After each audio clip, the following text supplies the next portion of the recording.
Hello everyone, welcome to Acadexcel. Myself Dipali and I am your biology educator. और आज हम लोग पढ़ने जा रहे हैं बच्चे ब्रीथिंग एंड गैसियस एक्सचेंज का लेक्चर नंबर 3। तो अभी तक जहाँ तक बात हुई थी पूरा इंट्रोडक्शन हम लोग समझ चुके हैं, ह्यूमन रेस्पिरेटरी सिस्टम हम लोग समझ चुके हैं। आज जो हम लोग समझने वाले हैं और पढ़ने वाले हैं उनमें क्या क्या चीजें आने वाली है वो भी देख लीजिए। तो सबसे पहले हम लोग आज पढ़ेंगे रेस्पिरेटरी वॉल्यूम्स एंड कैपेसिटीज, ठीक है। सेकेंड चीज एक्सचेंज ऑफ गैसेस हम लोग आज देखने वाले हैं। The third is transportation of gases. Now कई बार क्या होता है, transportation of gases being a very lengthy topic, तो वो नेक्स्ट लेक्चर में भी शिफ्ट हो सकता है। तो थोड़ा बहुत इंट्रोडक्शन बेसिक्स इसमें देखेंगे और फिर नेक्स्ट लेक्चर में उसको कंटिन्यू करेंगे। क्योंकि देखो, एक ही लेक्चर में अगर मैं सारी चीजें समाना चाहूँ तो पॉसिबल नहीं है तुम लोगों के लिए पढ़ना भी, और मेरे लिए एक ही दिन में तुम लोगों को सारा थोप देना।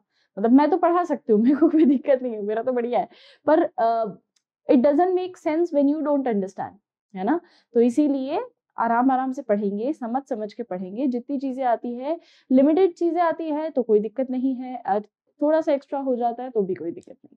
चलिए, सबसे पहले बात करते हैं रेस्पिरेटरी वॉल्यूम्स एंड कैपेसिटीज की। अब वॉल्यूम हम लोग जानते हैं, कोई भी चीज जो होगी कितनी परसेंट हमारी लंग्स के अंदर प्रेजेंट रहती है, एल्वेलाई के अंदर प्रेजेंट रहती है, कितनी परसेंट एयर उसमें प्रेजेंट है, उसको हम कहते हैं वॉल्यूम, ठीक है। अब respiratory volume I should say, तो रेस्पिरेटरी वॉल्यूम क्या है कि भाई रेस्पिरेशन के टाइम पे जितनी वॉल्यूम ऑफ एयर हमारे लंग्स के अंदर प्रेजेंट है, ठीक। अब इसके अंदर हमको डिफरेंट डिफरेंट टाइप्स पढ़नी है। तो सबसे पहले हमारे पास आती है टाइडल वॉल्यूम। टाइडल वॉल्यूम क्या होती है? नॉर्मल ब्रीथिंग, ऐसा समझो इसको, है ना। It is normal respiration. What is tidal volume? It is normal respiration. the volume of air inspired or expired the volume of air inspired or expired during a normal respiration। तो ये normal breathing है, normal breathing को आप बोल रहे हैं tidal volume. Second, it is approx 500 ml। इसकी value हमको याद रखनी है, 500 ml ये अप्रोक्सीमेट रहती है, ठीक। That is, a healthy man can inspire or expire approximately 6,000 to 8,000 ml of air per minute। See, normal, इसका मैं एक चार्ट बना देती हूँ ताकि आपको और अच्छे से समझ में आएगा।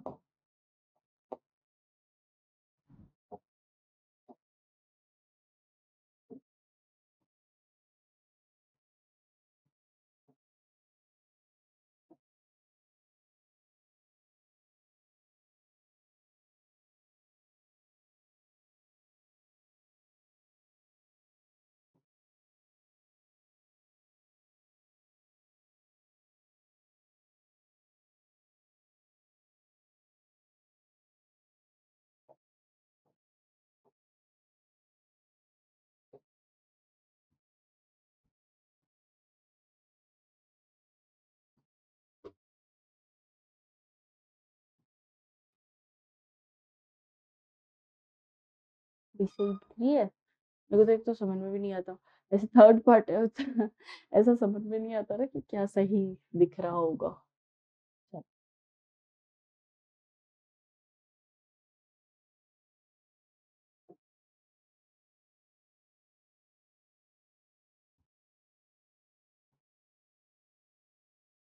एक टेबल से समझते हैं ताकि आप लोगों के लिए भी इजी रहेगा समझने का, और जल्दी समझ में आएगा, क्विक समझ में आएगा ना।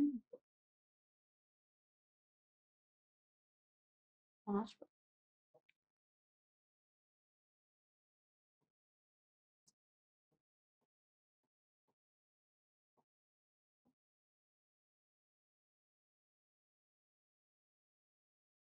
2 3 4।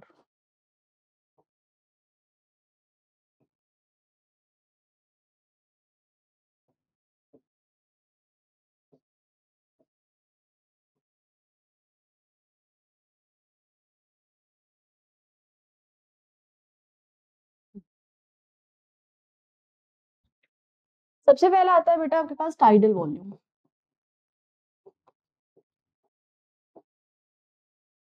टाइडल वॉल्यूम, टाइडल वॉल्यूम मतलब क्या है? Normal inhalation, normal exhalation. तो what is tidal volume? Normal inhale and exhale. Normal inhale और एक्सहेल जब आप करते हो उसको हम कहेंगे टाइडल वॉल्यूम। बड़ा ही सिंपल है। इसकी अप्रोक्सीमेट वैल्यू कितनी रहती है आपके पास? इसकी अप्रोक्सीमेट वैल्यू रहती है 500 ml। ठीक है, ये नॉर्मल परसेंटेज है। अब मैं ये बोल रही हूँ टाइडल वॉल्यूम तो नॉर्मल रेट है।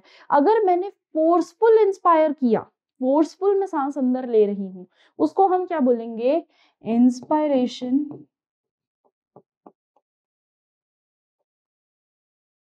Inspiratory reserve volume. Inspiratory reserve volume जिसको हम लिखते हैं IRV, इंस्पायरेटरी रिजर्व्ड वॉल्यूम। यानी क्या चीज है बच्चे ये? इंस्पायरेटरी रिजर्व वॉल्यूम मतलब ये होगा कि टाइडल वॉल्यूम तो आपने नॉर्मल इनहेल किया, नॉर्मल इनहेल के बाद आप फोर्सफुल गहरी लंबी सांस जिसको हम बोलते हैं, गहरी लंबी सांस इनहेल कीजिए, तो वो क्या हो गया अपने पास? Inspiratory reserve volume. तो अगला क्या आता है? इंस्पायरेटरी रिजर्व वॉल्यूम क्या है? Forceful inhalation, forceful inhalation. ठीक है, आपने बहुत गहरी लंबी सांस ली। सेम ऐसा ही अगर मैं फोर्सफुली एक्सपायर करूंगी, फोर्सफुली सांस को बाहर निकालूंगी, उसको हम क्या बोलेंगे? सेम नाम है। जहां वहां पे इंस्पायरेटरी रिजर्व वॉल्यूम था, यहाँ पे एक्सपायरेटरी रिजर्व वॉल्यूम है। Expiratory reserve volume. Expiratory reserve volume यानी जितना फोर्सफुली आपने चीज को इनहेल किया था, आपने एयर को इनहेल किया, अब आप एयर को एक्सहेल कर रहे हो, तो इंस्पायरेटरी एक्सपायरेटरी रिजर्व वॉल्यूम क्या हुआ बच्चे? कि ये तो हुआ नॉर्मल फोर्सफुल इनहेलेशन, यहाँ क्या आएगा? Forceful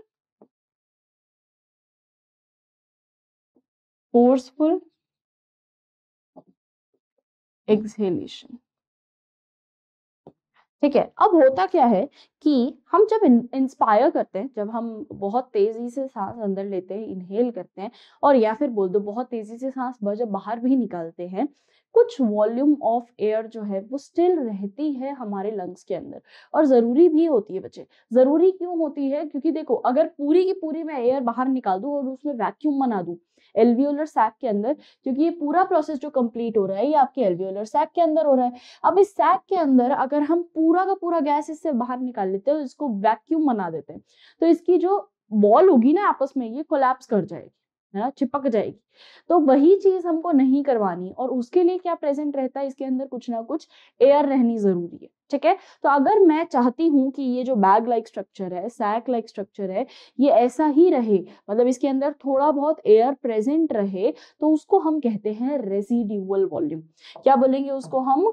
residual volume.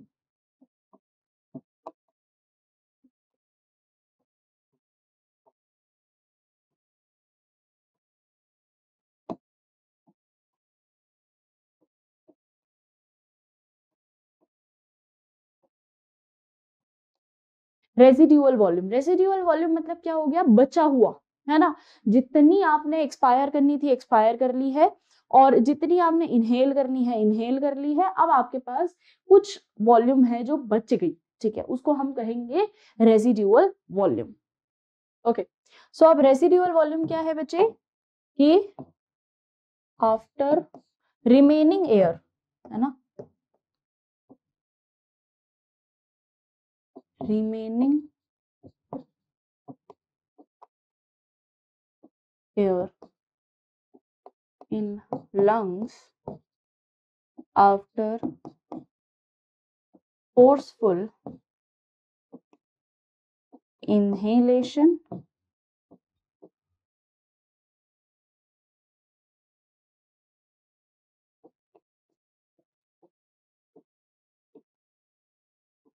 and exhalation। After forceful inhalation and forceful exhalation, उसको हम क्या कहेंगे? Reserved volume, remaining volume. तो रिजर्व क्यों जरूरी है? कि भाई कुछ तो अमाउंट ऑफ वॉल्यूम, कुछ तो अमाउंट ऑफ एयर हमारे लंग्स के अंदर प्रेजेंट होना जरूरी होता है, ताकि जो वॉल ऑफ वो है अपनी एल्वेलाई वो कोलैप्स ना कर जाए। ठीक है, चलो अब एक एक चीज को पढ़ते हैं एक एक बार में। सबसे पहले टाइडल वॉल्यूम अभी हम पढ़ ही चुके हैं, हेल्दी मैन के अंदर 500 अप्रोक्सीमेट रहता है, नॉर्मल रेस्पिरेशन है। ठीक है, that is a healthy man can inspire और expire approximately 6000% 6000 to 8000 ml of air per minute के हिसाब से इसने लिया है, तो पर मिनट 6000 से 8000 एयर जो है वो इनहेल कर सकता है। नेक्स्ट, इंस्पायरेटरी रिजर्व वॉल्यूम, भाई नाम में बता रहा है इंस्पायरेटरी मतलब सांस को अंदर लेना है, फोर्सफुल इनहेलेशन, ऐसे याद रख लेना। Additional volume of air a person can inspire by a forcible inspiration, तो जैसे ही आप फोर्स करते हो, फोर्सफुल इंस्पायर करते हो, तो उस टाइम पे हम इसको कहते हैं that average is 2500 to 3000 ml जो है ये रहता है। तो हम इसकी वैल्यूज भी लिखते जाते हैं। आईआरवी की कितनी है,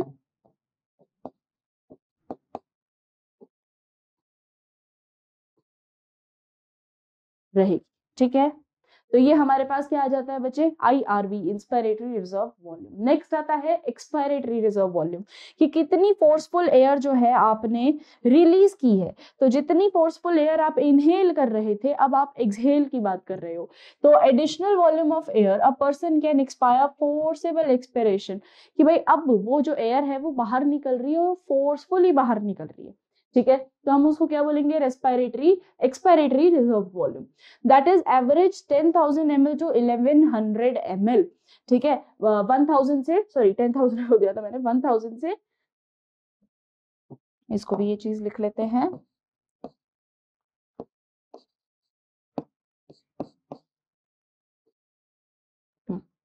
इतना इसका वॉल्यूम रहेगा। ठीक है, 1000 से इसका 1100 तक वॉल्यूम रहेगा। नेक्स्ट आता है हमारे पास रेसिड्यूअल वॉल्यूम, बची हुई, रिमेनिंग। ठीक है, तो रेसिड्यूअल वॉल्यूम क्या हो जाएगा बच्चे, volume of air remaining in lungs, बची हुई जो है लंग्स के अंदर even after a forcible expiration, this average is 1100 to 1200 ml इसका रहेगा। और by adding up few respiratory volume described above one can derive various pulmonary capacities, जिसकी अभी हम बात करेंगे। पहले अपन वॉल्यूम की बात खत्म कर देते हैं। तो रेसिडुअल वॉल्यूम जो होगा वो आपका बचा हुआ है, remaining air, and it is not at all a waste air. ठीक है, तो ये चीज कई बार कई बच्चों को ये दिक्कत होती है कि क्या मैम ये वेस्ट एयर है, हम बिना फालतू इसको रख रहे हैं। ये कितना था, 1100 से, ठीक है। चल, तो ये क्या वेस्ट एयर है, नहीं बेटा जी, ये वेस्ट एयर नहीं है। ये बहुत ज्यादा जरूरी है, क्योंकि अगर आप फोर्सफुली एक्सपायर कर लोगे या inhale during the time of acceleration, basically inhalation वाले टाइम पे तो एयर अंदर ही आ रही है, एक्सेलेशन वाले टाइम पे अगर सारी एयर मैं बाहर निकाल दूंगी तो दिक्कत ये होगी कि फिर वो जो बैग सैक लाइक स्ट्रक्चर है हमारा एल्वेलाई का, वो कोलैप्स कर जाएगा, जिसको हमें नहीं करवाना। तो थोड़ी बहुत एयर जो है हमको लंग्स के अंदर रिमेनिंग रखनी पड़ेगी। ठीक है, by adding a pure respiratory volume, अब देखो भाई, जब मैं वॉल्यूम को मिला देती हूँ तो मेरे पास आ जाएगी रेस्पिरेटरी कैपेसिटीज। तो अभी तक हमने पढ़ा वो था रेस्पिरेटरी वॉल्यूम्स, है ना, 4 तरीके के रेस्पिरेटरी वॉल्यूम। एक तो नॉर्मल टाइडल, दूसरा इंस्पायरेशन मैंने तेजी से कर दिया तो इंस्पायरेटरी रिजर्व वॉल्यूम, तीसरा एक्सहेल मैंने तेजी से कर दिया तो एक्सपायरेटरी रिजर्व वॉल्यूम, और चौथा मेरे पास आ जाता है रेसिडुअल वॉल्यूम, कि भाई बची हुई है ना।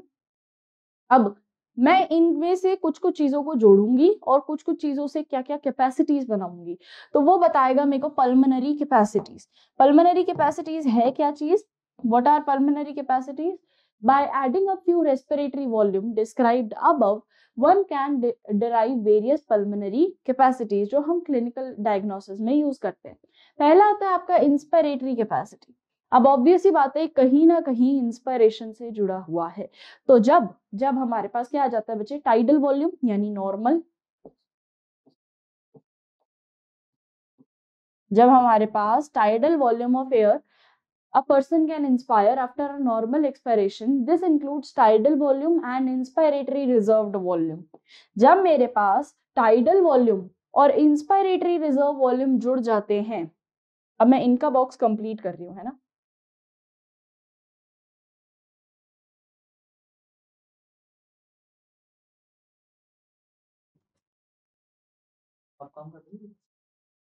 शूट चल रहा है।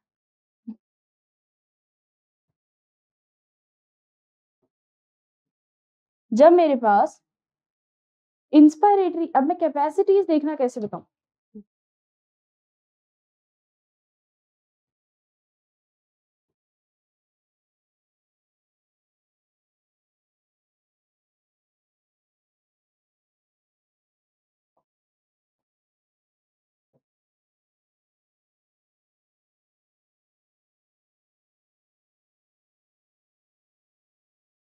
चलिए तो सबसे पहले देखते हैं इंस्पायरेटरी कैपेसिटी क्या चीज है। तो इंस्पायरेटरी कैपेसिटी यानी हमने क्या कर दिया बच्चे कि नॉर्मल वॉल्यूम जो थी हमारे पास वो तो अभी भी रहेगी, इंस्पायरेटरी रिजर्व वॉल्यूम जो है हमारे पास हम उसको भी एक साथ कंबाइन कर देंगे।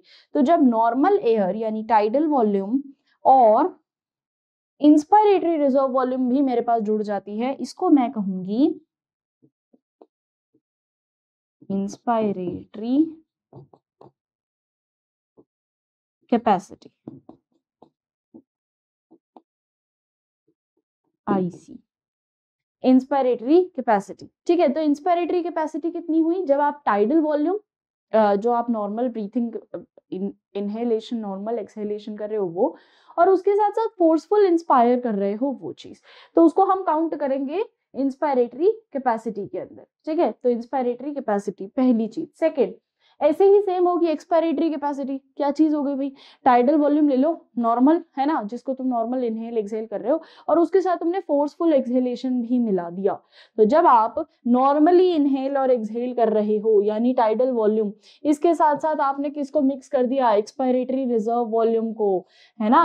एक्सपायरेटरी रिजर्व वॉल्यूम यानी जितनी एयर थी, आपने जितनी एयर लंग्स से बाहर निकाली, हमने टोटल के साथ उसको प्लस कर दिया, तो ये क्या बना देगा आपका पास एक्सपायरेटरी एक्सपायरेटरी कैपेसिटी। ठीक है, देखो अब क्या है एक्सपायरेटरी कैपेसिटी, जब मैं बात करूंगी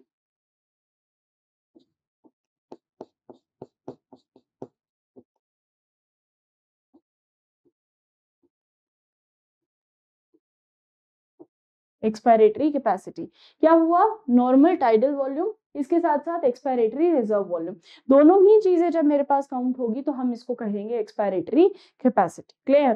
थर्ड आता है अब हमारे पास क्या चीज, वो भी देख लो कौन सी है, functional residual capacity, when volume of air that will remain in lung after normal inspiration, remaining air की बात कर रहा है ये, remaining air की बात कर रहा है, this include ERV and RV। भाई जब आपने एक्सहेल कर दिया, ठीक है, और एक्सहेल करने के बाद जो एयर लंग्स के अंदर बची है, क्योंकि हम क्या बोल रहे हैं, रेसिड्यूअल वॉल्यूम, कुछ ऐसी रिजर्व वॉल्यूम है जो आपके लंग्स के अंदर बची हुई रहेगी, है ना। तो जब आपने एक्सपायरेटरी रिजर्व वॉल्यूम मतलब आपने सारी एयर बाहर निकाल दी, उसके बाद आप कह रहे हो कि रिमेनिंग एयर को भी मैं देख लूं, तो जब रिमेनिंग एयर और एक्सपायरेटरी एयर मिल जाती है तो इसको हम कहेंगे फंक्शनल रेसिड्यूअल वॉल्यूम। क्या बोलेंगे बेटा जी, इन दोनों को मिला के हम क्या नाम देंगे, फंक्शनल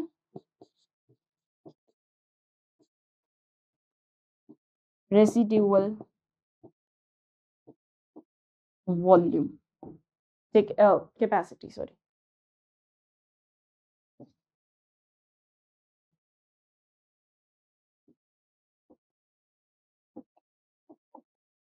फंक्शनल रेसिड्यूअल कैपेसिटी, तो हमारे पास क्या क्या चीजें आ गई, फंक्शनल रेसिड्यूअल कैपेसिटी बहुत इंपॉर्टेंट है, कई बार क्वेश्चन बन जाता है, याद रखना है इसको। क्या क्या चीज है फंक्शनल कैपेसिटी के अंदर, एक्सपायरेटरी रिजर्व वॉल्यूम और रेसिड्यूअल वॉल्यूम। एक बार एनसीईआरटी की लैंग्वेज से भी समझ लो, functional residual capacity is the volume of air that will remain in the lung, remaining air that is your residual air, है ना, after normal expiration. That is, it includes ERV, expiratory reserve volume, and your RV, that is reserve volume. ठीक है, next आता है vital capacity. Vital capacity क्या होता है बेटा, the maximum volume of air can a person can breathe in after a forced expiration. Post expiration के बाद एक इंसान कितना वॉल्यूम ऑफ एयर इनहेल कर सकता है, includes ERV, TV and IRV। भाई तीनों चीजें मिक्स कर दो, रिमेनिंग के अलावा तीनों ही चीजें मिक्स कर दो। रिमेनिंग तो वो होगी जब मैंने एक चीज एक्सक्लूड कर दी कि भाई इतना तो रहेगा ही, है ना। मैं क्या ले रही हूँ, tidal volume total, sorry tidal मतलब अपना normal inhale exhale, ERV forceful exhale, IRV forceful inhale. ठीक है, तो अगर मैं इनको ले लेती हूं तो तीनों को मिला के मेरे पास क्या आ जाती है, वाइटल कैपेसिटी। चलो मार्क करते हैं, वाइटल कैपेसिटी क्या हो गया अपने पास, क्या हो गई बेटा जी वाइटल कैपेसिटी अपने पास। जब मैं, अच्छा इसको मैं ऐसे लिख सकती हूँ क्या, बताना मेरे को, पहले तो मैं एनसीईआरटी के जैसे लिख देती हूँ। चलो तो इसे मार्क करते हैं। सबसे पहले क्या बोला है उसने, एक्सपायरेटरी वॉल्यूम, एक्सपायरेटरी, टाइडल और ये इंस्पायरेटरी, तीनों को मिला के वो कह रहा है इसके पास क्या बनती है, वाइटल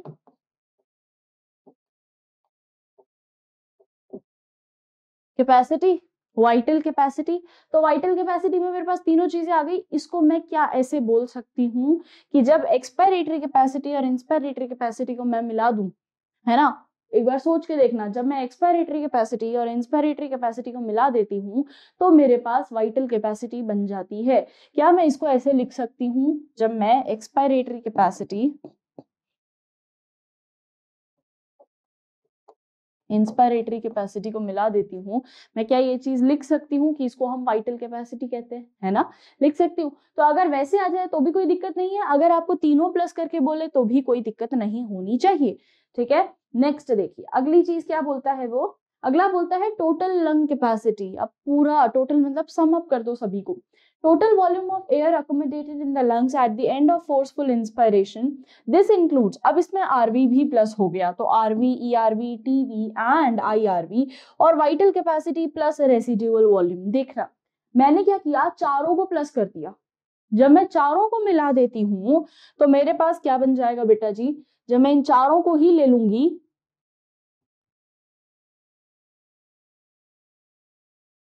जब मैं इन चारों को ले लूंगी तो मेरे पास बनेगा टोटल लंग कैपेसिटी,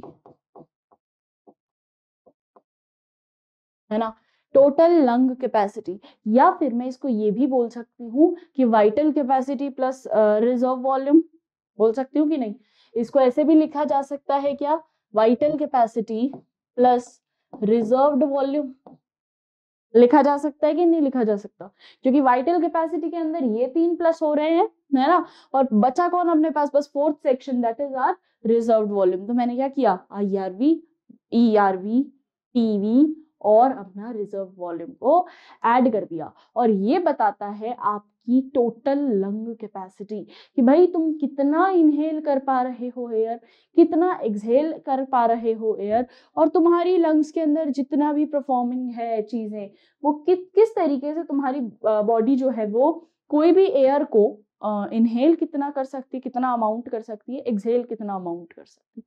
ठीक है, तो ये आई होप सभी को क्लियर हो गया होगा, ये सभी को क्लियर हो गया है। चलें आगे नेक्स्ट टॉपिक पे बढ़े।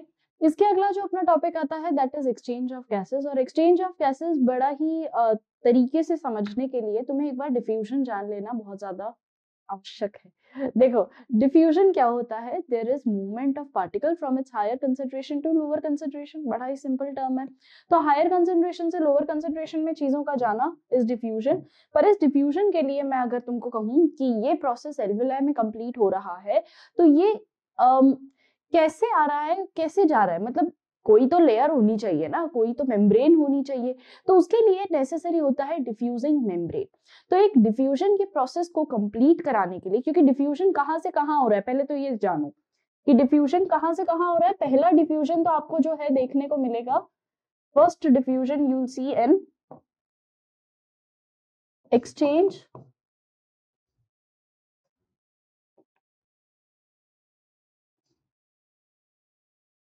first exchange is exchange in between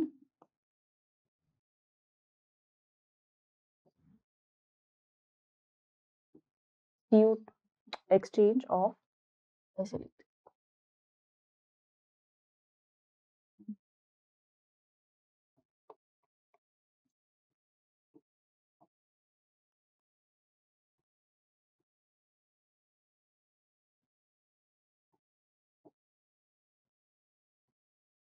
exchange of CO2 and O2, exchange हो रहा है CO2 O2 in alveoli, और second thing is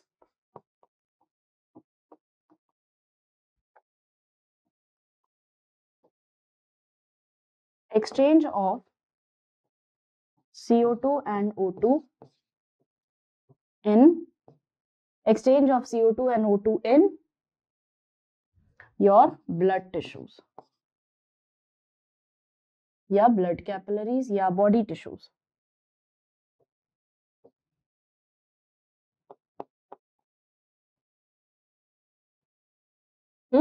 exchange of CO2 and O2 in your body tissue. तो पहला तो आपकी बॉडी के अंदर एक्सचेंज होगा. सेकेंड एक्सचेंज आपके किसके अंदर हो रहा है? एल्वेलाई से. ठीक है. तो और डिफ्यूजन होता क्या है? What is diffusion? It is a very simple method. Diffusion is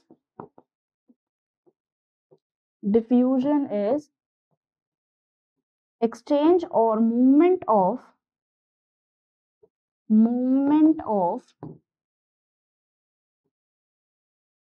particles from its higher concentration to its lower concentration.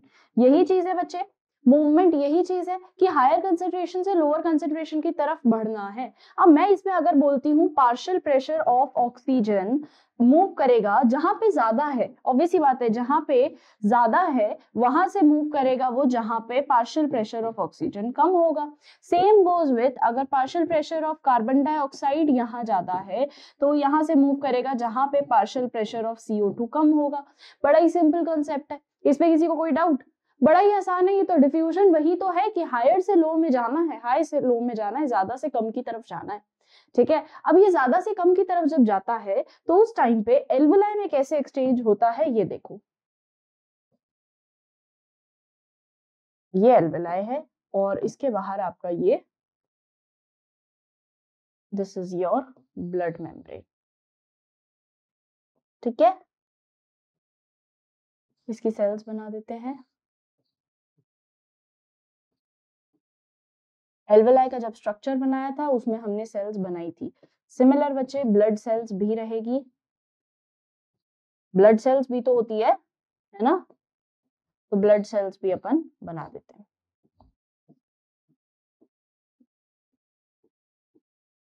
अब जब मैं कह रही हूं कि कोई चीज इस तरफ से यानी एल्वेलाई से कोई चीज अगर जा रही है कहाँ की तरफ बच्चे? आपके ब्लड की तरफ, तो ऑब्वियस सी बात है कि वो कोई ना कोई डिफ्यूजिंग मेम्ब्रेन से गुजरेगी, है ना. ऐसे ही डायरेक्ट एक्सचेंज तो होगा नहीं, कोई ना कोई डिफ्यूजिंग मेम्ब्रेन से गुजरेगी. तो चलो सबसे पहले तो अपन मार्क कर देते हैं कि अपनी एल्वेलाई की लेयर को अपन क्या बोलते थे? Simple squamous epithelium. Simple epithelium tissues. Second आ जाता है ये बीच वाली लेयर. बीच वाली से भी पहले मैं इसकी ये वाली बात कर देती हूँ जो अपनी ब्लड की लाइनिंग है जिसको हम बोलते हैं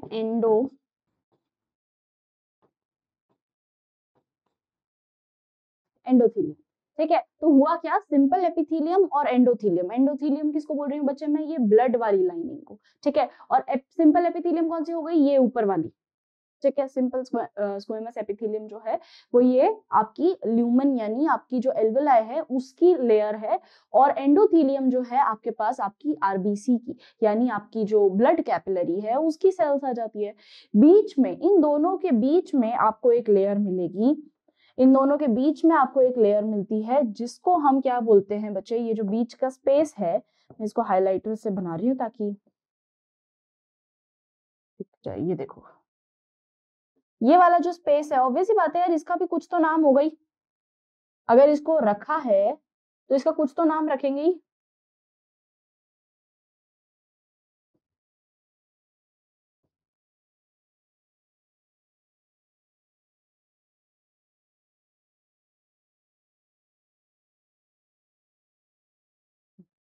दिख रहा है ये बीच वाला? मतलब एक तरीके से एल्वेलाई और ब्लड सेल के बीच का जो स्पेस है इस गैप को हम कहते हैं बेसमेंट मेम्ब्रेन. इस गैप को हम क्या कहते हैं बच्चे?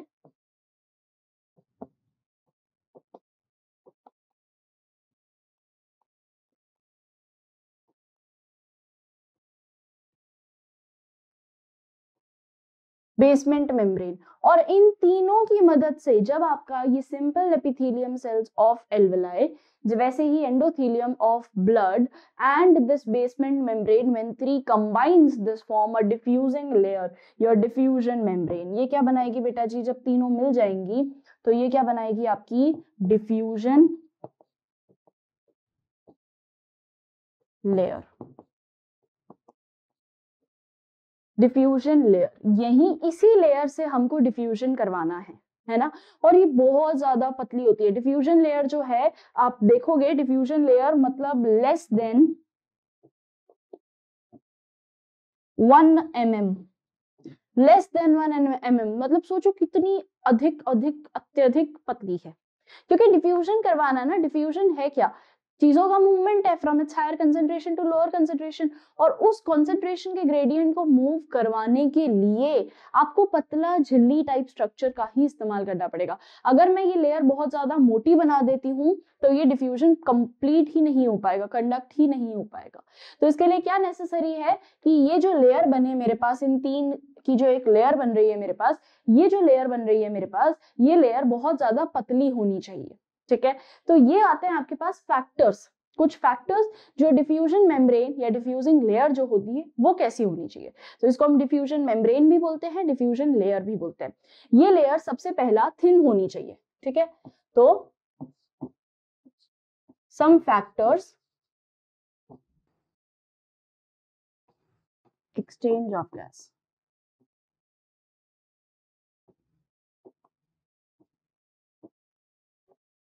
कुछ फैक्टर्स देखते हैं जो गैस के एक्सचेंज को थोड़ा सा अफेक्ट कर सकते हैं। सबसे पहला जिसके अंदर आता है कि अगर मैं इसकी पहली बात तो थिकनेस ही ले लो,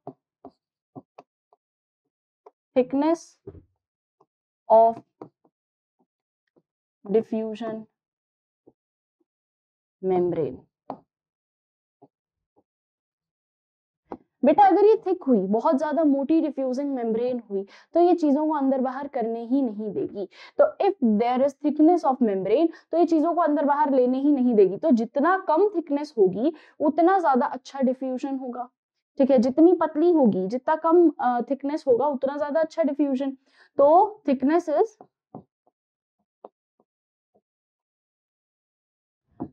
inversely proportional to exchange of gas.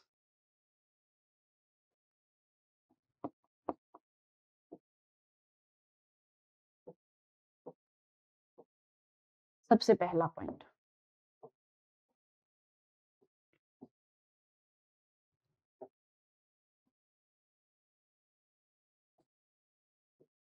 Thickness is inversely proportional to exchange of gas, कि जितना कम, जितना पतला होगा, ठीक है, जितना कम थिकनेस होगा उतना अच्छा इनका एक्सचेंज ऑफ गैस हो सकता है। ठीक है, नेक्स्ट इज योर अगला पॉइंट देखते हैं। नेक्स्ट इज योर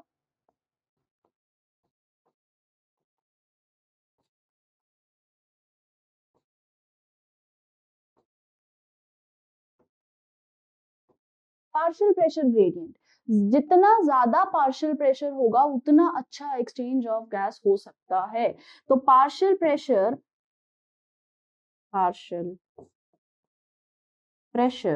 जितना अच्छा होगा उतना ज्यादा एक्सचेंज ऑफ गैस हो सकता है। बच्चे जितना अच्छा आपके पास पार्शियल प्रेशर होगा, जितना ज्यादा आपके पास पार्शियल प्रेशर होगा, ये इसके डायरेक्टली प्रोपोर्शनल होता है। ठीक है, ये इसके डायरेक्टली प्रोपोर्शनल होता है। थर्ड देखो, एक और चीज, सॉल्युबिलिटी।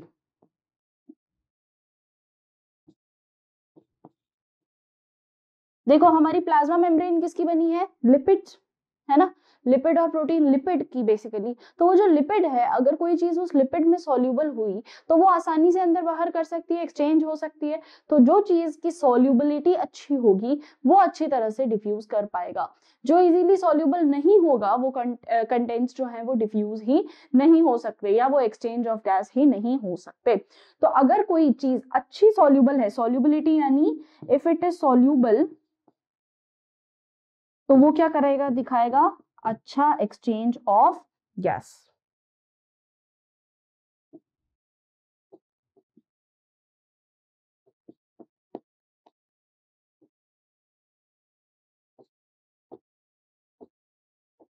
है, solubility in lipid.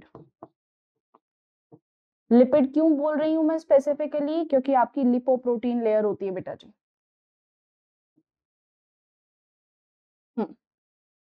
ठीक है, आपकी लिपोप्रोटीन लेयर होती है। तो ये 3 पॉइंट्स क्लेरिफाई हुए। 3 पॉइंट्स क्या बोलता है आपको, सबसे पहला इज योर थिकनेस। थिकनेस कैसी होनी चाहिए, अगर ये लेयर है तो इस लेयर की थिकनेस कितनी होनी चाहिए, ज्यादा से ज्यादा पतली हो, तभी हम डिफ्यूजन कंडक्ट करा पाएंगे, तभी डिफ्यूजन अच्छे से हो पाएगा। ठीक है। सेकेंड इज कि पार्शियल प्रेशर जो है वो एक्सचेंज के डायरेक्टली प्रोपोर्शनल है। पार्शियल प्रेशर जितना अच्छा होगा उतना ही ज्यादा अच्छा एक्सचेंज ऑफ गैस होगा। Third is your solubility. अगर चीज लिपिड में सॉल्युबल है तो फिर वो क्या करवा सकती है, बहुत अच्छा एक्सचेंज ऑफ गैस करवा सकती है। क्लियर है ये बात। अब एक्सचेंज ऑफ गैस में होना क्या है, एक्सचेंज ऑफ गैस में ये होना है कि यहाँ है ल्यूमेन और यहाँ पे ही आपके पास जो है बहुत सारी, क्या हो गया, ऑक्सीजन होती है। अरे यार ये इतने सारे डॉट बन जाते हैं। This is your lumen. ठीक है, ये ल्यूमेन है और ल्यूमेन में आपके पास आ जाता है बहुत सारी एयर। ठीक है, अब इस एयर में से होगा क्या बच्चे, इस एयर में से to take something which look dark, okay I sorry, lumen में से अब क्या होगा, बहुत सारा, यानी maximum of air, maximum of oxygen, if I specifically say, तो ऑक्सीजन यहाँ पे ज्यादा प्रेजेंट है। ठीक है, ल्यूमेन के अंदर ऑक्सीजन ज्यादा प्रेजेंट है, तो जहां ऑक्सीजन ज्यादा प्रेजेंट होगी बच्चे, वहां से वो कहां मूव करेगी, to the pressure, to the region where it is low, क्योंकि obviously diffusion is a phenomena in which the particles move from its higher to lower concentration. और similar same goes with कि आपकी body में जितना respiration complete हुआ, उस respiration के कारण बना आपके पास CO2, और वो CO2 आपके पास ब्लड में ज्यादा है, तो अब ब्लड से CO2 कहाँ मूव कर जाएगा, आपकी एल्वेलाई में। तो ये कॉन्सेप्ट हमने पढ़ा है लास्ट क्लास में भी, और ये कॉन्सेप्ट मैं आपको अभी भी समझा रही हूँ। This is very important concept. अगर तुम्हें ये एक बार समझ में आ गया तो तुम फिर कोई भी चीज, ब्रीथिंग तुम्हारे लिए चैप्टर ही महा इजी बन सकता है। all you have to do is just need to learn this thing and just need to focus on this thing, बस। ठीक है, चल नेक्स्ट देखते हैं हम, पहले एनसीईआरटी पढ़ लेते हैं। ओके, एनसीईआरटी की रीडिंग देखो। Alveoli are the primary site, alveoli क्या है, are the primary site of exchange of gases. Exchange of gases की प्राइमरी मेजर पहली साइट है। Exchange of gas also occur between blood and tissues, जैसे कि oxygen और CO2 जो है exchange in the sites by simple diffusion, mainly based on pressure gradient, pressure या concentration gradient. Pressure gradient इसी को बोलते हैं बेटा पार्शियल प्रेशर, है ना। तो पार्शियल प्रेशर के हिसाब से चीजें इधर उधर हो रही हैं। पार्शियल प्रेशर ऑफ ऑक्सीजन अगर अंदर ज्यादा होगा तो वो बाहर की तरफ मूव करेगा। Partial pressure of carbon dioxide बाहर ज्यादा होगा तो वो अंदर की तरफ मूव करेगा। ठीक है, next, solubility of gases as well as thickness of the membrane involved in diffusion are also some important factors that can affect the diffusion rate. तो हुआ क्या, कौन कौन से दो फैक्टर्स बता दिए इसने, पहला is solubility of gases and second is thickness of membrane। दो बता दिए कि भाई solubility of gases भी मैटर करेगा, क्योंकि solubility जो होती है वो इनवर्सली प्रोपोर्शनल है, सॉरी डायरेक्टली प्रोपोर्शनल है। solubility is directly proportional to exchange of gases, है ना। और अगर मैं थिकनेस ऑफ मेम्ब्रेन की बात करूं तो thickness of membrane is inversely proportional to exchange of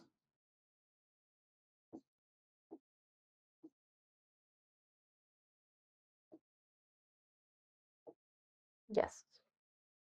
ठीक है, जितनी ज्यादा थिकनेस उतना कम एक्सचेंज ऑफ गैस, जितनी कम थिकनेस उतना ज्यादा अच्छा एक्सचेंज ऑफ गैस। क्लियर है, ये आपके पास आ जाते हैं कुछ important factors which can affect the exchange of gases. चलिए अगला, pressure contributed by an individual gas is a mixture of gases is called partial pressure and is represented by, अभी जो अपन ने चीज समझी है उसी को इसने फॉर्मेट में बताया, पार्शियल प्रेशर, और उसको हम लिखते P, छोटा मतलब स्मॉलर P, तो हम उसको कुछ इस तरीके से लिखना है। ठीक है ना, तो ये वही चीज है। For oxygen and PCO2 for carbon dioxide, partial pressure of these two gases in the atmospheric air and the two site of diffusion are given. And in the given data, it is very clearly indicate the concentration gradient. Okay, चलो भाई data देख लेते हैं. ये अपने पास data आता है, ये अपने पास डेटा है. अब इस डेटा से हम क्या कर सकते हैं मैम? इस डेटा से हम बहुत कुछ कर सकते हैं. चलो,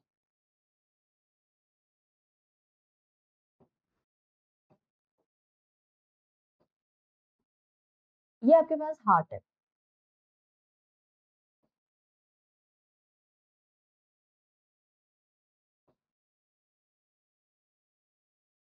दिस इज ह्यूमन हार्ट. ठीक है, this is human heart. 4 chambered human heart है. थोड़ा सा एक सर्कुलेशन का आपको आइडिया लगेगा किस तरीके से एक्सचेंज ऑफ गैस कंप्लीट होता है. सबसे पहला तो ये आपके पास आ जाता है ऊपर वाला साइड, लेफ्ट एट्रिया या ऑरिकल. नेक्स्ट आता है इसी के जस्ट नीचे आपके पास आएगा लेफ्ट वेंट्रिकल, फिर आएगा राइट एट्रिया या राइट ऑरिकल और राइट वेंट्रिकल. ठीक है, अभी बाकी कोई और चीज याद नहीं करनी, हमको सिर्फ पाथ याद करना है. ये आपके पास आ जाएगी बॉडी,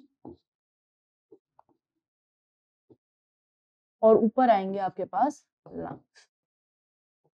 और लंग्स में भी टू बी मोर स्पेसिफाइड आपके पास आ जाएगी एल्वेलाई. तो दिस इज योर एल्वेलाई. ठीक है, चलिए पाथ बनाते हैं. सबसे पहले मैं ब्लू कलर का यूज कर रही हूँ ताकि तुमको इम्प्योर ब्लड दिखा सकूं. इम्प्योर ब्लड कहाँ मूव करता है बेटा आपका? सबसे पहले वो जाता है, देखो इसकी एक ट्रिक है. इसकी क्या ट्रिक है, तुमको कैसे याद करना है? एक वर्ड याद कर लो, LORD, लॉर्ड. कैसे भी कर सकते हो, Lord Voldemort, Lord of the rings, जिससे तुमको करना है वैसे कर लो. L, लेफ्ट, लेफ्ट साइड में हमेशा ऑक्सीजनेटेड ब्लड जाता है. ठीक है, this is right. Right side में हमेशा डीऑक्सीजनेटेड ब्लड जाता है. ठीक है, तो राइट साइड में हमेशा डीऑक्सीजनेटेड ब्लड जाएगा, लेफ्ट साइड में हमेशा ऑक्सीजनेटेड ब्लड जाता है. चलिए, अब सबसे पहले अपने को क्या भेजना है, क्योंकि बॉडी में सेल्यूलर रेस्पिरेशन कंप्लीट हुआ है. अब सेल्यूलर रेस्पिरेशन अगर कंप्लीट हुआ है तो ऑब्वियसली जाहिर सी बात है उसमें CO2 बनी है. अब CO2 जो है उसको कहाँ पहुंचाना है? डीऑक्सीजनेटेड ब्लड कहाँ पहुंचेगा? राइट एट्रियम में. अपर चैम्बर पहले फिल होता है बेटा. ठीक है, पहली सीढ़ी पहले चढ़ते हैं अपन. तो ये आपके पास आ जाता है अपर चैम्बर में. आपने क्या भेज दिया है? आपका डीऑक्सीजनेटेड ब्लड. ठीक है, तो deoxygenated blood is first entered in this right atrium. ये कौन सा ब्लड है आपके पास?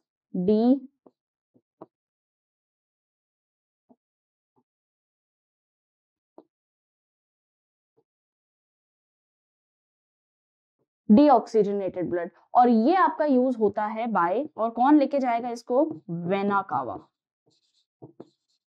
वेना कावा क्या है आपके पास? Largest when. ठीक है, वेना कावा इसको लेके जाती है, राइट एट्रियम में छोड़ देती है.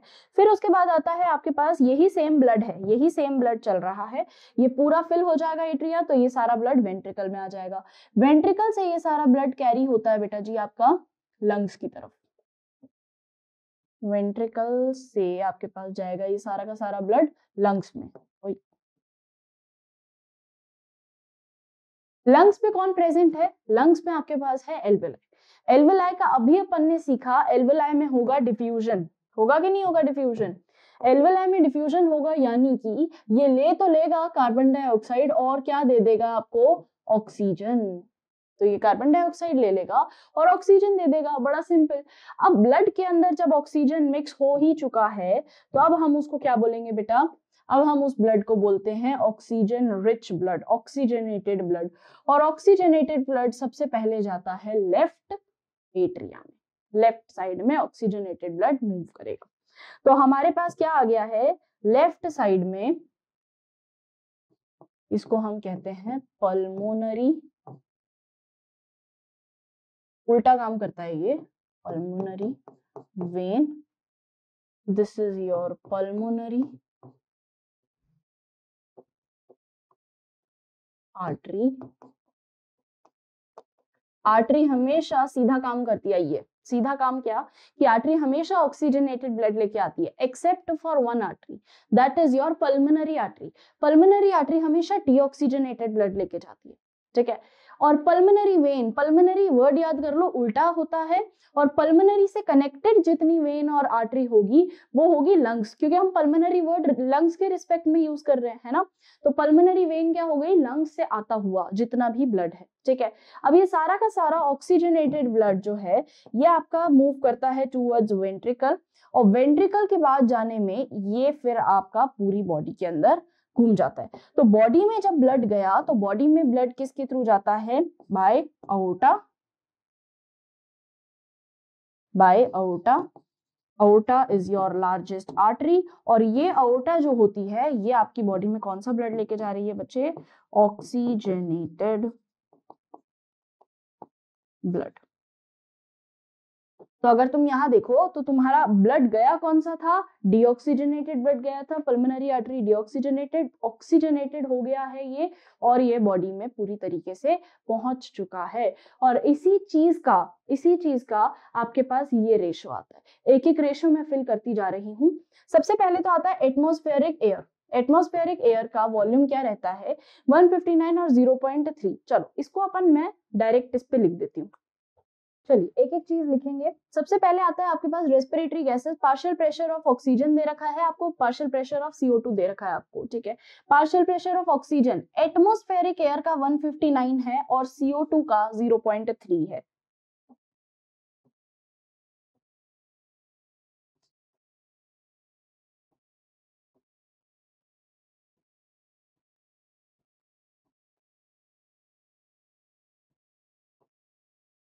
और वैल्यू सबकी किसमें होगी बेटा, mmHg में, ये याद रखना, mmHg में, ठीक है। mmHg के अंदर इसको सब कैलकुलेट करेंगे। तो ये आता है आपके पास एटमॉस्फेयर का, ये आपके पास एटमॉस्फेयर का प्रेशर है, partial pressure of oxygen and partial pressure of carbon dioxide, ठीक है। अब ये पार्शियल प्रेशर ऑफ ऑक्सीजन और कार्बन डाइऑक्साइड मूव करेगा। अब हम देखते हैं नेक्स्ट प्रेशर हमको क्या देता है, ये एटमॉस्फेरिक प्रेशर हमने डाल दिया है। सेकंड देखो एल्वेलाई में, एल्वेलाई में किस तरीके से बोल रहा है ये, 104 ऑक्सीजन का और 40 mmHg जो है आपके पास CO2 का। एल्वेलाई के अंदर पार्शियल प्रेशर 104 और 40 आता है। एल्वेलाई में partial pressure of O2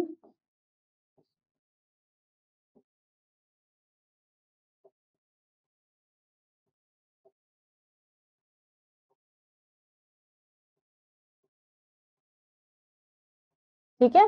third, deoxygenated blood जब आ रहा है, डीऑक्सीजनेटेड ब्लड जब आ रहा है तब oxygen is 40 and CO2 is 45। ध्यान से देखते जाओ, जो जो चीजें यहाँ लिखी है वही चीजें लिख रही, ठीक है।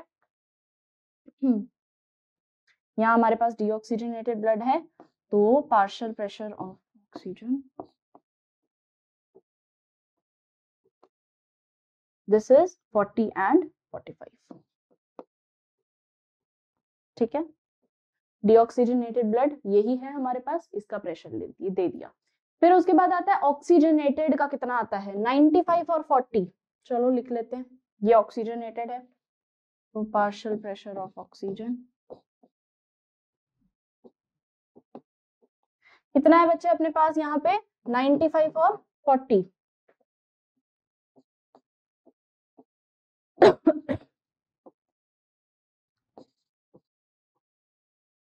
ठीक है।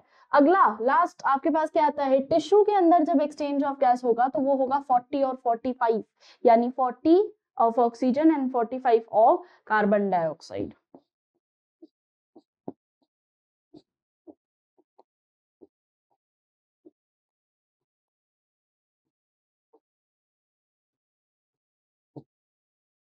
चलो अब इसको समझना, अब बारी आती है समझने की, मेजर कॉन्सेप्ट समझने की, क्या बोलता है ये पूरा चीज।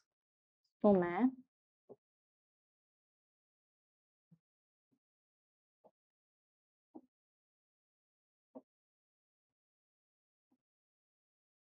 कोई स्क्वायर बनाना था भाई मुझे तो।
अब देखो ध्यान से, यहाँ मैंने सारे पार्शियल प्रेशर्स मार्क कर दिए, ठीक है।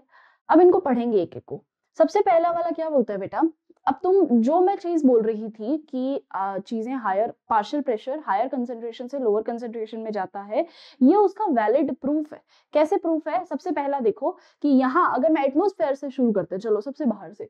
एटमॉस्फेयर का पार्शियल प्रेशर ऑफ ऑक्सीजन देखो 159 mmHg। ऑक्सीजन देखना, सिर्फ सिर्फ ऑक्सीजन का 159 mmHg है। जब ये एटमॉस्फेयर का ऑक्सीजन जब आपकी बॉडी के अंदर जाता है, यानी व्हेन यू इनहेल, तो इनहेलेशन वाले टाइम पे अगर आप देखो तो ये 159 से जब आप इनहेल करते हो तो ऑब्वियसली बात है आपकी एल्वेलाई में आएगा, है ना। तो एल्वेलाई में जो ऑक्सीजन का प्रेशर है वो है 104, समझ रहे हो। तो हायर कहाँ है? एटमॉस्फेयर में। एटमॉस्फेयर से जब एल्वेलाई में आएगा तो वो कैसा हो जाएगा बेटा आपके पास, फ्रॉम हायर कंसेंट्रेशन से लोअर कंसेंट्रेशन की तरफ, ठीक है। तो ये क्या हुआ आपके पास, 159 से कहां मूव करेगा ये, टूवर्ड्स 104। क्लियर। नेक्स्ट देखो, अब CO2 भी ऐसे ही देखो, ये आया है अपने पास। अब CO2 उल्टा चलेगा, बट हम ऑक्सीजन देखते हुए चलते हैं ताकि तुमको क्या समझ में आएगा कि पार्शियल प्रेशर किस तरीके से मूव करेगा, ठीक है। तो ये अपने पास क्या आया, सबसे पहले तो मैंने बाहर से हवा सांस अंदर ली, ऑक्सीजन। फिर उसके बाद मैंने क्या किया, इस ऑक्सीजन को अब मुझे पहुंचाना है ब्लड के अंदर। तो ब्लड के अंदर अगर मुझे इस ऑक्सीजन को पहुंचाना है तो यहाँ पे देखो कि ब्लड में जब ये ऑक्सीजन का फ्लो होगा तो ये किस तरीके से होगा, ऑक्सीजन जहां ज्यादा है, एल्वेलाई में ऑक्सीजन ज्यादा है, 104 कंसेंट्रेशन की है, और ब्लड के अंदर अभी ऑक्सीजन है ही नहीं, बड़ी कम कंसेंट्रेशन की है। बट जब ऑक्सीजन ब्लड के अंदर जाएगा तो वो कैसा हो जाएगा बच्चे, यहाँ पे पार्शियल प्रेशर ऑफ ऑक्सीजन कितना है, 95। तो है तो अभी भी कम, एल्वेलाई में 104 था, है ना, और यहाँ पे 95। तो अगेन कहां से कहां मूवमेंट हो रहा है, from higher to lower concentration, ठीक है। अब ब्लड बन चुका है ऑक्सीजनेटेड। अब ये ऑक्सीजनेटेड ब्लड जाता है एट्रिया में, वेंट्रिकल में, पूरी बॉडी में, ठीक। अब यहाँ तो हमने क्या देख लिया, एल्वेलाई और एल्वेलाई में एक्सचेंज ऑफ गैस हो गया।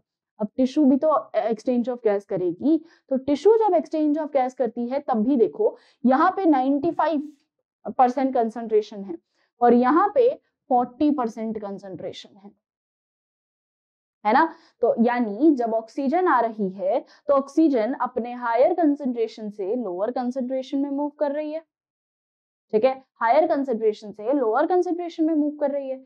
नेक्स्ट देखो, ये रहा ऑक्सीजन। अब ऑक्सीजनेटेड ब्लड हो गया। ऑक्सीजनेटेड ब्लड जब आपकी बॉडी टिश्यू के अंदर आता है, तो बॉडी में मतलब टिश्यू वाला लिखा है मैंने प्रोपोर्शन, ठीक है। तो टिश्यूज के अंदर क्या आ गया आपके पास, अगेन हायर से लोअर कंसेंट, मतलब आपकी ब्लड कैपिलरी में ज्यादा कंसेंट्रेशन ऑफ ऑक्सीजन है और वो जाएगी आपके सीधा सीधा कहाँ पे, आपकी टिश्यूज में, ठीक है। नेक्स्ट, अब आपके बॉडी टिश्यूज क्या करेंगे, वो सारा का सारा कंसंट्रेशन कहाँ पहुंचाएंगे बेटा जी, आपके वापस हार्ट से मतलब बॉडी में पूरी सेल आपकी जितनी टिश्यूज है सारी रेस्पायर करेंगी, है ना। रेस्पिरेशन के बाद बनाएंगे CO2, ऑक्सीजन का कंसंट्रेशन कम होगा। यानी कि जब ऑक्सीजन यहाँ 40 है, हायर कंसंट्रेशन है, ये कहाँ मूव करेगी, अपने लोअर कंसंट्रेशन की तरफ, जो अप्रोक्सीमेटली थोड़ा बहुत सेम ही होता है। और अगेन ये कहाँ जाएगी बेटा जी, वापस लंग्स में। तो अपने हायर कॉन्सेप्ट देखो तुम, साइकिल वही चले जा रही है अपने हायर से लोअर कंसंट्रेशन की तरफ, है ना। जब आप एक्सहेल कर दोगे तो वापस एटमॉस्फेयर में वो गैस चली जाएगी। तो हुआ क्या है, यहाँ जितना आपने सर्कल देखा है, जितना हमने, अब यहाँ कई बच्चे सोचेंगे मैम 40-40 सेम ही है, बेटा सेम हम इसीलिए लिख रहे हैं कि ज्यादा अंतर नहीं होता, ठीक है, अप्रोक्सीमेट सेम वैल्यू रहती है। यहाँ एक इंपॉर्टेंट कॉन्सेप्ट ये भी है कि जब हम बोलते हैं कि यार मैंने जब इनहेल किया तो मैंने सिर्फ ऑक्सीजन ली, तो मेरी बॉडी को सिर्फ ऑक्सीजन मिलेगी। इट्स नॉट कंपल्शन कि आपकी बॉडी में सिर्फ ऑक्सीजन ही थोड़ी ना फ्लो हो रही है बच्चे, आपकी बॉडी में कार्बन डाइऑक्साइड भी रहेगी, आपकी बॉडी में ऑक्सीजन भी रहेगी। जब आप एक्सहेल भी करोगे या जब एक्सचेंज ऑफ गैसेस भी होगा, जब मेरे पास ऑक्सीजनेटेड बनेगा, चाहे मेरे पास डीऑक्सीजनेटेड ब्लड बनेगा, पर ये जो ब्लड बनेगा इसमें ऑक्सीजन भी होगी, इसमें कार्बन डाइऑक्साइड भी होगी, ठीक है। तो ऑक्सीजनेटेड ब्लड में सिर्फ ऑक्सीजन होगी, ये कहीं नहीं लिखा। इसमें अभी हमने देखा है, इसका ये प्रूफ है कि यहाँ ऑक्सीजन की कंसंट्रेशन भी है, यहाँ कार्बन डाइऑक्साइड की भी कंसंट्रेशन है। और यही सेम डायग्राम आपकी एनसीईआरटी में गिवन है, देख लो। ये आपका हार्ट है 4 चैम्बर्ड, इस हार्ट से आपके सबसे पहले तो ये इस तरीके पल्मोनरी आर्टरी और ये पल्मोनरी वेन, बॉडी से डिफ्यूजन हुआ, बॉडी में डिफ्यूजन इसने दिखाया है, ये यहाँ बॉडी में डिफ्यूजन इसने दिखाया है। बॉडी की अगर मैं यहाँ सेल बना देती हूँ, सेम बुक का डायग्राम देखो, बॉडी की अगर मैं सेल बना देती हूँ तो इस तरफ होगा क्या कि सेल ने क्या किया है, सेल क्या ले लेगी आपके पास, सारा का सारा क्या ले लेते हैं, सेल ले लेगी आपके पास O2 और रिलीज कर देगी यहाँ से CO2। यही चीज कर रही है बॉडी, ठीक है। तो ये बॉडी की जितनी टिश्यूज हैं, ये टिश्यू का हो गया पूरा। तो टिश्यूज क्या करती है, कार्बन डाइऑक्साइड रिलीज कर रही है, ऑक्सीजन ले रही है, सेम साइकिल है, वापस रिपीट होती रहेगी। फिर उसके बाद एल्वियोलाई में जाएगी, एल्वियोलाई का परसेंटेज देख लो, एल्वियोलाई के अंदर इंस्पायर्ड एयर और एक्सपायर्ड एयर, जितनी आप इनहेल कर रहे हो, जितनी आप एक्सहेल कर रहे हो, यही चीज बेटा समझाने की कोशिश कर रही है एनसीईआरटी भी। चले आगे, नेक्स्ट देखो अब क्या बोलता है, a gradient is present for CO2 in opposite direction, that is from tissue to blood and blood to alveoli as the solubility of CO2। अब ये बहुत महा इंपॉर्टेंट लाइन, महा important, solubility of CO2 is 20 to 25 times higher than that of oxygen. The amount of CO2 that can diffuse through diffusion membrane per unit difference partial pressure is much higher in compared to oxygen. सुनना ध्यान से, क्या हो रहा है कि जब आपकी solubility की मैं बात करती हूँ, डिसोल्यूशन की जब मैं बात करती हूँ, तो कार्बन डाइऑक्साइड ज्यादा डिसॉल्व हो सकता है, कार्बन डाइऑक्साइड ज्यादा डिसॉल्व हो सकता है इन कंपैरेटिव टू ऑक्सीजन। तो क्या होता है बच्चे कि जब आपकी सॉल्युबिलिटी का कंसंट्रेशन हम देखते हैं तो 20 to 25 times higher concentration solubility में किसका होता है, CO2 का। तो CO2 से ज्यादा, मतलब CO2 आपके बॉडी के अंदर तो ज्यादा प्रेजेंट रहेगी ऑक्सीजन से, ये देखो तुम। तो ये है सॉल्युबिलिटी का कॉन्सेप्ट, क्लियर हुआ। तो सॉल्युबिलिटी यानी CO2 की ज्यादा है, ज्यादा एफिशिएंट है CO2 डिसॉल्व करने में। Then to that of oxygen, the diffusion membrane is made up of 3 major layer, अपन ने ये चीज पढ़ी ली है। थिन स्क्वेमस एपिथेलियम, पहला एल्वियोलाई की है वो layer, the endothelium of alveolar capillaries, alveolar capillaries हम उन ब्लड कैपिलरीज को बोलते हैं जो उसके आसपास सराउंडेड है, ठीक है। एल्वियोलाई अकेला नहीं बैठा रहता, और जब मैंने डायग्राम बनाया मैंने इस तरीके से साइड में बना दी थी, है ना, एल्वियोलाई इस तरीके से बना के मैंने साइड में ब्लड कैपिलरीज बना दी थी। तो इसका मतलब ये नहीं है इसी तरीके से प्रेजेंट रहता है, इसका प्रेजेंस किस तरीके से होता है, ये एल्वियोलाई है, इसके ऊपर ब्लड कैपिलरीज ऐसे लिपटी हुई रहेंगी, ठीक है। ये हम समझने के लिए बताते हैं कि साइड से डिफ्यूजन हो रहा है, वो समझने के लिए, बट इसको पूरा रैप कर लेती है capillary. And the basement substrate, तीसरी चीज कौन आ गई मेरे पास, basement membrane, basement substrate composed of thin basement membrane supporting squamous epithelium and the basement membrane around a single layer endothelial cells of capillaries. तो बेसमेंट मेम्ब्रेन बीच की लेयर है जो कि ऊपर से भी एल्वियोलाई से भी और नीचे आपकी ब्लड कैपिलरी से कनेक्टेड है। However, its total thickness is much less than a millimeter. कितना less than millimeter? अभी अपन ने बात करी थी less than 1 millimeter.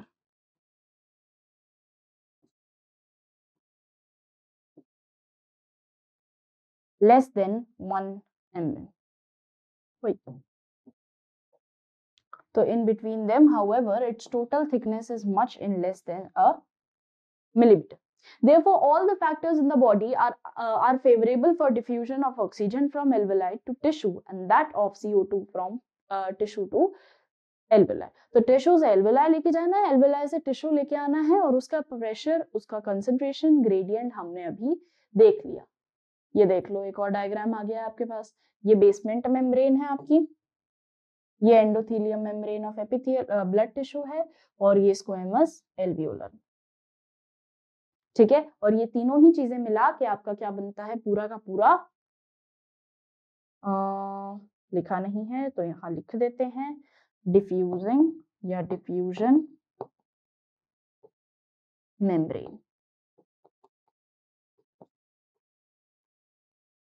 ये पूरा आपका बनाता है डिफ्यूजन मेम्ब्रेन. और इसमें किस तरीके से एक्सचेंज ऑफ गैस हो रहा है, पहले इस तरीके से यही हो रहा है.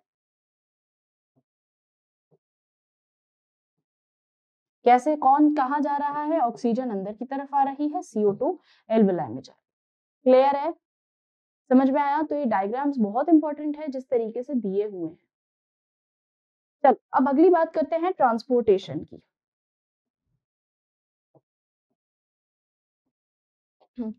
Transportation, blood is the medium of transportation of oxygen and CO2. देखो बच्चे, अब होगा क्या कि जब भी कोई चीज कोई भी ट्रांसपोर्ट करवानी है, उस ट्रांसपोर्टेशन के लिए इट इज नेसेसरी कि मैं एक बार कंसंट्रेशन देख लूं कि भाई मतलब ऑक्सीजन कितना फ्लो होगा, कार्बन डाइऑक्साइड कितना फ्लो होगा. ठीक है, और ले जाने वाला कौन है उनको, मीडियम इज यार ब्लड.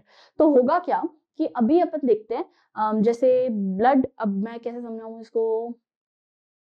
तुम कोई ट्रिप पे जाते हो, ठीक है, कोई भी कहीं भी घूमने जब जाते हो तो तुम एक मीडियम का इस्तेमाल करते हो, है ना, मोड ऑफ ट्रैवलिंग मीडियम. तो मीडियम इज व्हाट, कि आपका ट्रेन हो सकता है, बस हो सकता है, गाड़ी हो सकती है, प्लेन हो सकता है, कुछ भी हो सकता है. ठीक है, जो आपको एक जगह से उठा के दूसरी जगह लेके जाएगा. तो जब मैं बोल रही हूँ कि ऑक्सीजन एक जगह से दूसरी जगह जा रहा है, कार्बन डाइऑक्साइड एक जगह से दूसरी जगह जा रहा है, तो ऑब्वियसली उसका कोई ना कोई मैम मीडियम तो होगा जो उसको लेके जाएगा. कोर्स है, मीडियम है, और मीडियम कौन है अपने पास, हीमोग्लोबिन, ब्लड. ठीक है, blood is your ultimate medium. अब ब्लड जो है वो ऑक्सीजन भी लेके जाएगा और कार्बन डाइऑक्साइड भी लेके जाएगा. ठीक है, अब हमें ये देखना है कि कितना ऑक्सीजन लेके जाता है और किस तरीके से लेके जाता है. तो जब मैं बात करती हूँ ट्रांसपोर्टेशन ऑफ ऑक्सीजन की,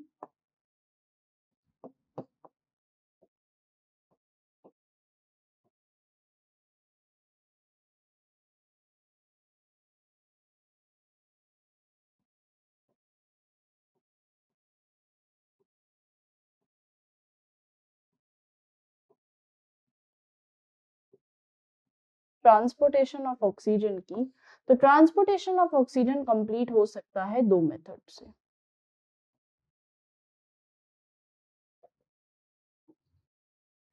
पहला तो इज योर 3%. पहले ले लेते हैं 97% ऑफ ऑक्सीजन कैसे ट्रांसपोर्ट होता है, फिर हम पढ़ेंगे 3% ऑफ ऑक्सीजन कैसे ट्रांसपोर्ट होता है. ठीक है, तो 97% 3%, 97% oxygen is transported by RBC in blood, यानी ये ब्लड में मिक्स होके जाएगा. तो 97% will be mixed in blood.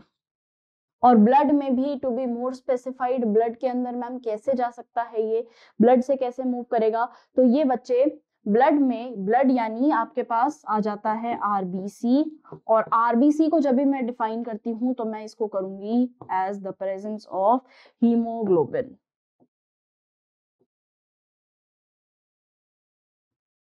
Haemoglobin है ना, HB, हीमोग्लोबिन. तो आधे से ज्यादा मतलब 97% तुम्हारा जो ऑक्सीजन है वो कैसे बाइंड होता है बेटा, हीमोग्लोबिन से मिल जाता है ना. और हीमोग्लोबिन के साथ साथ हाथ में हाथ डाले वो आगे की तरफ बढ़ता रहता है. तो हुआ क्या कि 97% of your oxygen, 97% of your oxygen is binding with hemoglobin and form oxyhemoglobin.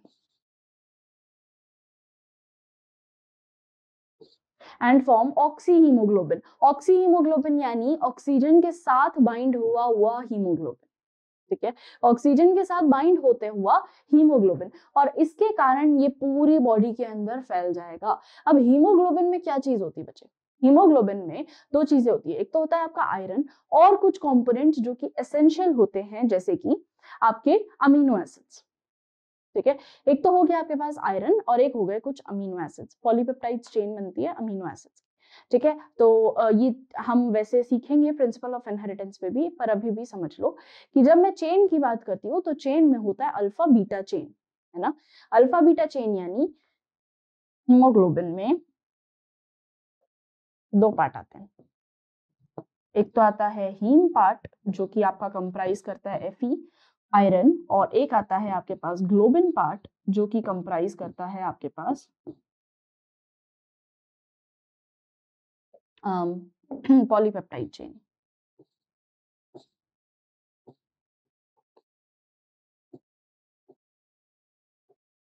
Polypeptide chain यानी आपके पास आ जाएगा अल्फा बीटा चेन। ये गाड़ी के चार पहिए हैं,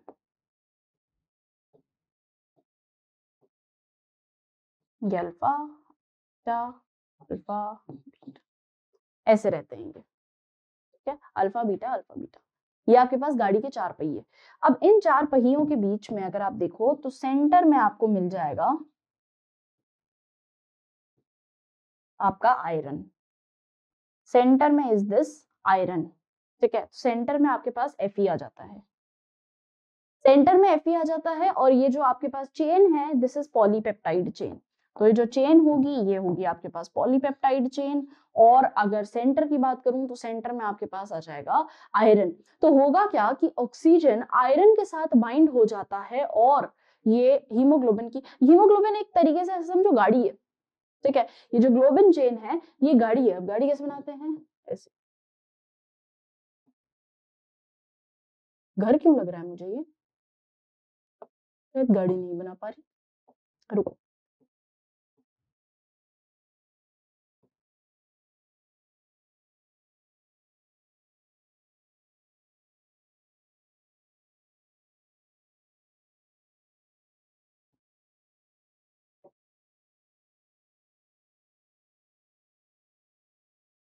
मुझसे गाड़ी नहीं बन रही है तो मैं बस बना रही हूँ।